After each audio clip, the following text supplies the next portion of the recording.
Hello mga kabibig! Welcome back sa ating bagong YouTube channel. Ito ang pinakamaingay ng YouTuber sa balat ng YouTube. Ako si Kabibig, maglebak-lebak ito with evidence. Ako po, parang kinakabahan yata yung ibang kongresista na maging House Panel Prosecutor sa impeachment trial ni VP Sara. Lalo na itong si Attorney Sheila Sison. Siya ang lead legal counsel ni VP Sara. Nako, napakatalino kapipig. Napakataas ng confidence. Hindi naman ibig sabihin na maganda, mabait, matalino, kagaya ni Congressman Zamora. Pero iba ang astig niya mga kapipig. So panoorin natin ang kanyang interview ba? Kasi sa interview niya, makikita mo talaga kung gaano ka-prepared ang legal powerhouse ni VP Sara. Legal pa, hindi ba legal? Pasensya, Bisaya ako, oy. O eto na kabibig ha. Manood tayo sa kung gaano ka-smart. Yung totoong smart talaga ha. Hindi yung pa-smart-smart lang para ibig sabihin na magaling daw. Eto kabibig. Ay, biglang nagnganga ang bibig ko. Ay, ito na. Previous statement si Vice President na she welcomes the impeachment kasi it's the proper venue for her to defend herself against these charges. How do you reconcile this openness of the Vice President to face impeachment and then this petition po for certiorari? Sa tingin ko walang contradiction, no? In fact, yung statement ni Vice President na she's willing to face whatever charges against sa kanya, I think hindi naman nagbabago yun. Tama. Hindi naman ibig sabihin na nag-file siya ng petition para questionin yung proseso. Hindi ibig sabihin nun na ayaw na niyang humarap. Sa tingin ko, narrative lang yan ng mga tao na gustong magpalabas ng maling impormasyon, Correct. spekulasyon. Katulad nga ng sinabi natin kanina sa forum, dapat tignan ng taong bayan itong buong proseso based doon sa ano ba talaga yung facts. Tama. Hindi doon sa kung ano yung spekulasyon na pinapalatanap. Hindi ba? Or yung Iba yung facts at speculation. Ang mga tao kasi more on speculations na, si VP Sara pumunta sa Supreme Court kasi takot siya. Ito na ang weakness ni VP Sara. Nag-file siya ng petition kasi natatakot siyang harapin ang impeachment case. Hindi. Kung lawyer ka, naintindihan mo kung bakit ginawa ni VP Sara. Kung hindi ka lawyer, talagang chismoso ka lang, natural, ngaw-ngaw ka para makuha ka ng simpatya ng mga tao na, ay oo nga no, tama ang congressman na ito, si Sara takot na. Pero si Sara, matalino, ginagawa niya ang dapat gawin through legal legal processes. Go. Sabi natin na mga iniisip lamang, ngunit wala namang patayan. Correct. So hindi ko nakikita kung paano magkatunggali yung kanyang pag-avail ng isang legal remedy na available naman sa kanya. No? Available sa iyo, available sa akin, available sa kung sino mang tao na malalagay sa kanyang posisyon. How are you preparing, ma'am, for the impeachment trial? Should it proceed?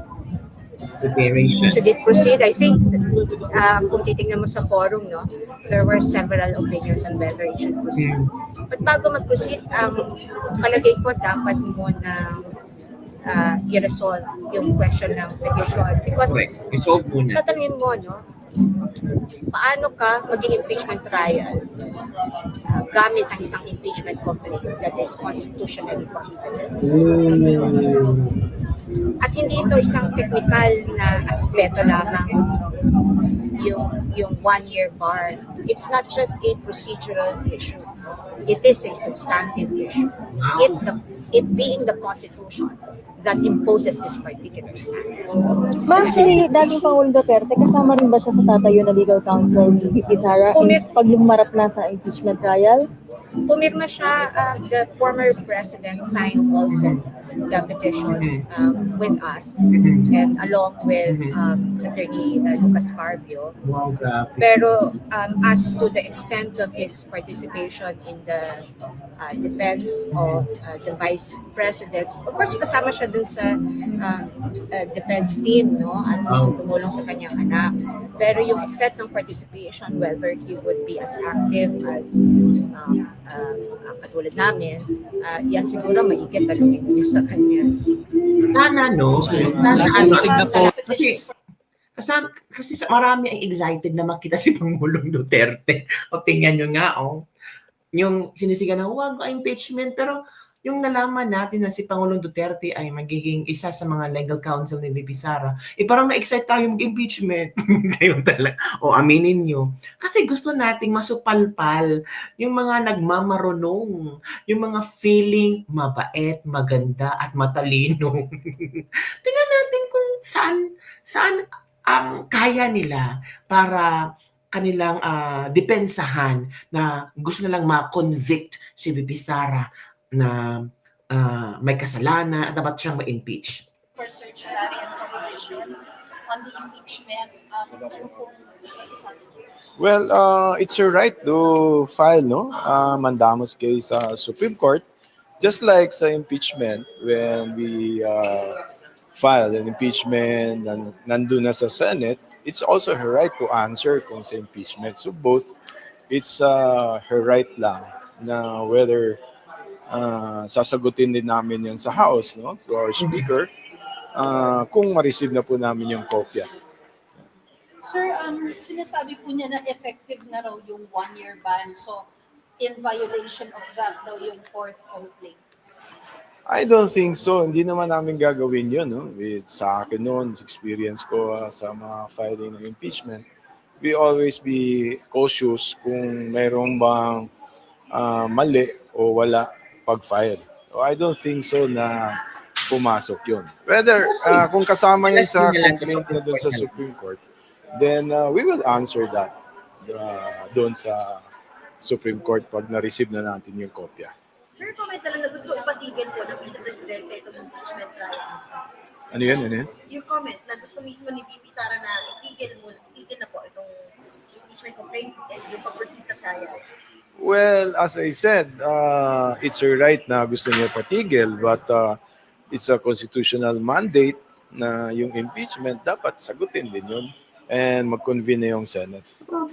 Sir, naman, it's a constitutional of the Vice President. Kasi last year, sabi niya, sige, impeach nyo ako, willing akong harapin yan. Pero ngayon, pinapitigil niya yung impeachment trial.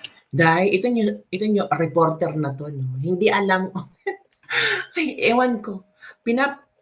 Nag-file ng petition si VP Sara kasi may nakita siyang hindi, tawag ito, may gusot sa impeachment na ginawa ng Kongreso.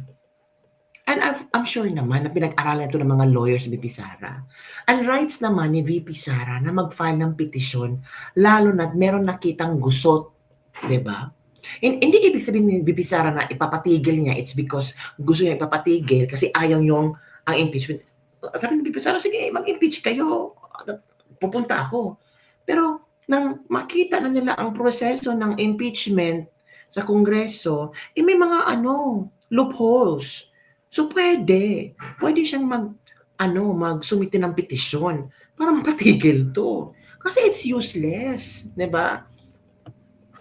Well, as I said, pwede naman siya mag-ulit-ulit ng statement niya.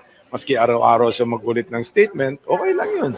As I said, it's her statement against the impeachment that we filed against her na nandun na sa Senate. Sir, baka may message ka kay Na naman, sagutin lang niya yung lahat ng allegations which she really wants na sabi nga niya, kung mayroong ganon, she wants to answer. So, sagutin lang. Sagutin niya, tapos kung hindi siya ma-impeach, tapos manalo siyang presidente, heto na naman ang mga sip-sip. It's like any case na pag-final, sasagutin lang in court or kung saan i-file yung kaso. Ang problema kasi ngayon kami, Big, gusto na ma-impeach si VP Sara, para hindi makatakbo sa 2028. Yun kasi ang mga sinasabi ng ibang kongresista. Kahit daw na mag-resign si VP Sara, ipagpatuloy pa din daw nila ang impeachment para hindi na makatakbo si VP Sara sa 2028 election. Kitang-kita natin ang kanilang main objectives talaga. Diba? Pero sir, kailan mag-e-effect yung 1-year ban base sa pagkakaalam? After the filing ng first impeachment complaint? O nung pag-transmit nyo? No, I think it's the transmittal Saan? sa Senate. Yun yung So yun ang nakakabibig Yun ang aking pakiramdam Talagang hahanapan nila ito ng tawag dito, ways para matawag dito, ma-convict si VP Sara. Ito na nga. Para sa 2028, may nakita tayong picture. Ano yung kabibig? Ipapakita ko sa inyo, pera pa to Tingnan nyo kabibig. Let's support Ferdinand Martin G. Romualdez for Philippine presidency for 2028. Ano to? Diba kabibig? So, iyon na nga. Feel ko lang Parakihan natin, para kita nyo. Feel ko lang talaga kabibig, no? Gustong tumakbo ni Martin bilang presidente sa 2028 para ipagpatuloy nila. Baka si Bongbong Marcos maging vice presidente, si Martin maging presidente. Romualdez Marcos pa rin. Feel ko talaga Gusto nila na si VP Sara ma-impeach para hindi na makatakbo sa 2028. Yun yung mga sinasabi naman ng mga ibang kongresista Yun ang sabi nila. Kahit na mag-resign si VP Sara, ipagpatuloy pa rin nila ang impeachment para hindi na siya makatakbo sa kung anong posisyon sa gobyerno. Halata. Di ba kabibig? Yun na nga Ito. Tingnan natin kung gaano sila ka-ready sa mga legal counsel ni VP Sara. Sinsya na Bisaya kay Kuham. Ito na nga ang sinasabi ko sa inyo na hanggang powerful, powerhouse.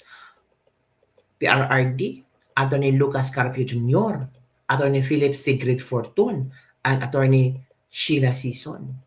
Powerful talaga mga kabibig. Ano masasabi nyo dito? Bakit masasabihin nyo naman, ay nako, wala yan, mga matatanda na yan, mahimik kayo. Yan, tingnan na natin. Tingnan natin kung saan patutungo ito. Alam mo naman ang mga Pilipino naghahanda din sila.